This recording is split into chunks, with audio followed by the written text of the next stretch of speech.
Portrait artists and photographers will be familiar with the Rembrandt lighting pattern. It's where the shadow of the nose goes beyond the mouth to leave a little triangle of light on the far cheek. Rembrandt lighting is often attributed to Rembrandt without acknowledging that it wasn't the only lighting pattern that he used, and plenty of other artists use it too. What really surprised me were the unusual lighting patterns he used the rest of the time. It turns out Rembrandt's lighting wasn't just Rembrandt lighting. In this video, I'm going to answer some simple but underrepresented questions, like how often did Rembrandt use Rembrandt lighting, and was it his preferred lighting pattern? Well, yes, it was his preferred pattern, but I only know that because I've counted the number of times he used it, and there were some situations where he avoided it altogether. I went through as many of Rembrandt's portraits as I could find, making a note of pertinent lighting information like the pattern used, the direction of the face, among many other things. Here's a quick result as an example. Out of the 240 images analysed, 224 had the light positioned to camera left. Statistically, that's pretty much all of them. And he used broad lighting almost twice as much as he used short lighting. Later in this video, I'll share insights into how he lit his self-portraits, but let's begin with the lighting patterns he used in portraits of other people.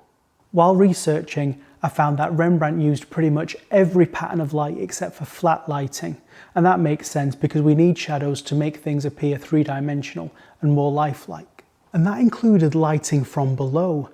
Portrait photographers are told to avoid underlighting because it's not at all flattering to the face. Leonardo da Vinci said you should avoid it because if you saw even your most intimate friend lit from below, you'd find it difficult to recognize them. But Rembrandt's not scared of it. He finds uses for it, makes it part of the story. Underlighting often comes from artificial light, like candles, but it can also be reflected upwards, like in this painting, The Old Woman Reading, where she's bathing in the reflected light from the scripture below, which is lit to be the main subject of the image. The only underlit portraits I found were in his earlier works. Perhaps they weren't popular and he moved on to other solutions. The Dutch master used all your favourite patterns, like butterfly and loop lighting, especially on portraits of women. But with men, he could be more dramatic, and he used Rembrandt lighting the most often. When the light moves further to one side, we get split lighting, where half the face is in the light and half the face is in shadow. Eyes are so important for a portrait, but with split lighting we only see one eye, and maybe that's why it's used so infrequently. When the light's behind the face, it becomes a rim light highlighting only the edge of the face and the neck. It's often a secondary light to a main light that's in front of the subject. But often Rembrandt didn't use the rim light as a secondary light. He was using it as the key light. It's almost the opposite of Rembrandt lighting because there's a triangle of shadow on the cheek. I've never lit a photograph like this, but now that I've seen how powerful it can be, I should give it a go. In Rembrandt's portraits of other people, he used a wide variety of lighting patterns, and you might understandably guess that the Rembrandt pattern was the most frequently used. In his pictures of men, that's unquestionably the case. There's also a significant number of split light portraits and a small number of rim-lit pictures, something he never used on a female. With women, it's a different story. The majority of images are in the butterfly or loop categories. It's a more flattering light to please his sitters. There's a few Rembrandt-lit pictures, but they aren't in the majority like they are with men. But let's not forget that Rembrandt lighting was not his invention, and it wasn't exclusively used in his pictures. It was being used by his peers like Hals and the Italian painters before him, like Caravaggio and Titian. Charting lighting through time, it's clear that Rembrandt favoured the Rembrandt lighting pattern, but it's interesting to see what other patterns he used throughout his life. There's a huge mental anchor that we all drop based on the way lighting patterns are presented in books and online. We always start with the brightest light setup. That's key. Flat lighting, butterfly, and loop. We get to split lighting and rim lighting last, so we've gone from the bright images to the dark and moody ones.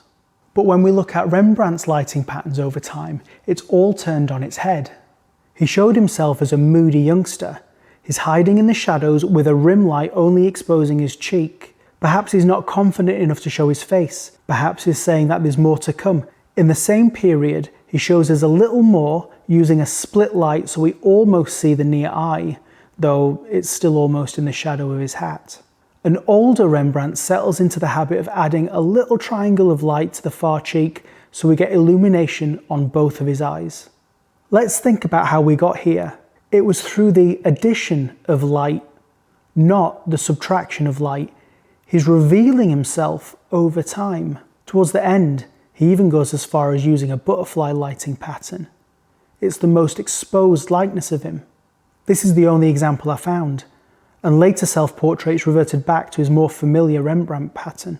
The real beauty here is that Rembrandt's lighting patterns aren't limited to individual images. The lighting patterns in his self-portraits are perhaps a longer metaphor, decades in the making. Take a look at the relative use of his lighting patterns for his self-portraits, or even for all of his portraits of individuals combined. It's no wonder that the little triangle of light became so strongly associated with his work. Rembrandt picked his lighting pattern based on his mood and the story that he wanted to tell through his subject. And that's how he turned almost any lighting pattern into Rembrandt light.